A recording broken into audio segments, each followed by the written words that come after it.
Hey y'all, Micah with CoronavirusDiaries, and today I got another Let's Be Real. I've had a few conversations with people regarding COVID-19 and its apparent similarities to wildfires. And what I mean by that is, if you look at kind of what's gone on down in Australia, out west in the States, even the stuff that's going on in Chernobyl right now with wildfires, what happens is when societies or governments or organizations, they prevent the underbrush from burning regularly, it starts to pile up, and eventually when there's just the right spark, there's a massive fire that does some massive destruction.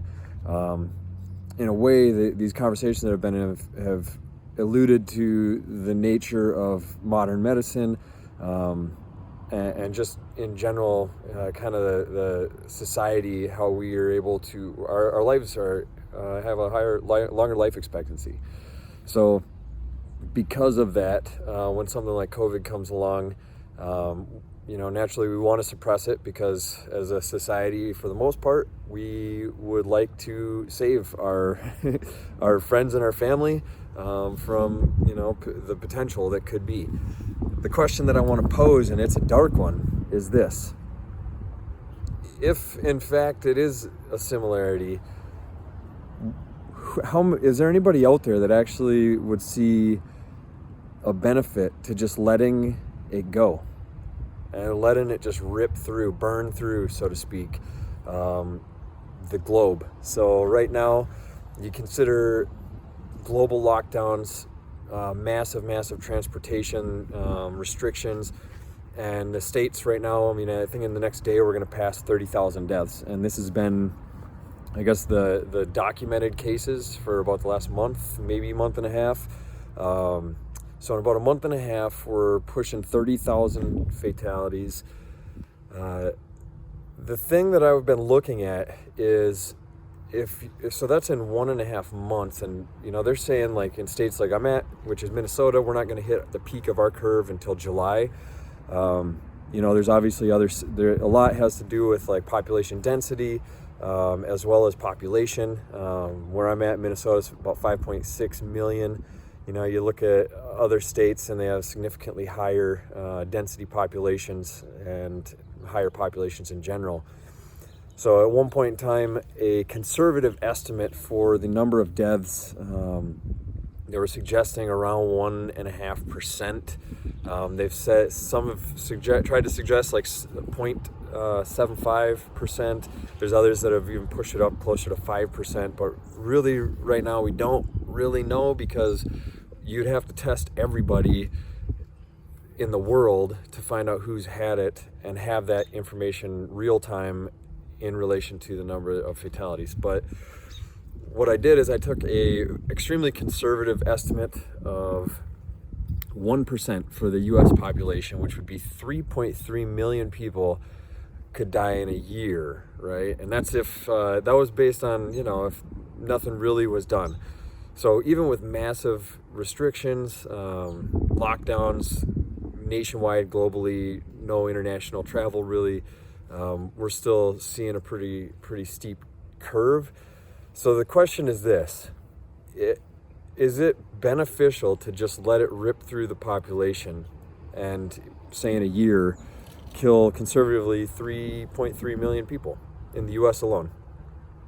In perspective, cancer kills, all of the cancers kill roughly 600,000 in the US annually.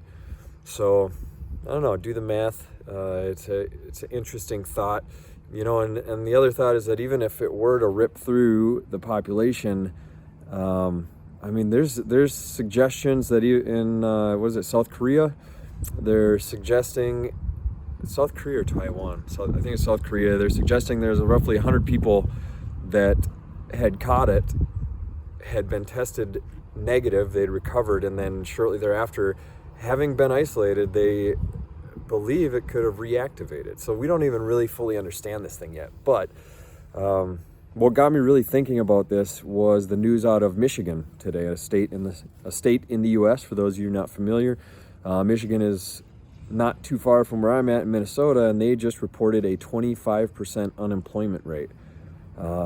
That's crazy. That's crazy, because during the Great Depression, 1933, I believe, was the peak of unemployment, and it was 24.9%. So Michigan has reached Great Depression levels of unemployment. Whether or not it'll reach that in the rest of the states has yet to be seen, but that led me to start thinking, well, at what cost, right? Do we maintain, they're talking social distancing and lockdowns in the states could potentially be, are being sought to be pushed into 2022. We're not even into 2021 yet, and they're talking about 2022. So yeah, I'm really just posing this question. I would be interested to hear, thoughts from somebody else. Do you think it would be wise to just let it decimate a population, take out 1 to 2%? I mean, 2% of the states would be 6.6 million people in a year, and that's not including all the other deaths that would compile because of the overburdened healthcare system. And you start thinking about the cascading failures, it could get really wicked really fast. But I'm just curious to hear where everybody's at. It's an interesting thought. Wildfires, if you just let the wildfires burn out west, or in the outback or wherever, every year you just kind of let it burn through, you wouldn't typically have these massive fires that just keep burning for months at a time, because there wouldn't be so much fuel. And I guess the morbid / dark kind of thought is that by keeping, those that are at a higher risk, the healthcare system is good enough that it keeps them alive. Is it like preventing wildfires from burning? I think you get what I'm getting at. Dark, but thought-provoking nonetheless. And specifically when we're looking at, global economies crashing, I don't think any of us really have any clue what it's going to look like in 2 or 3 months from now, let alone 6 months to a year from now. So I don't know. Hit me up. Let me know in the comments below. You put something in there and I'll respond.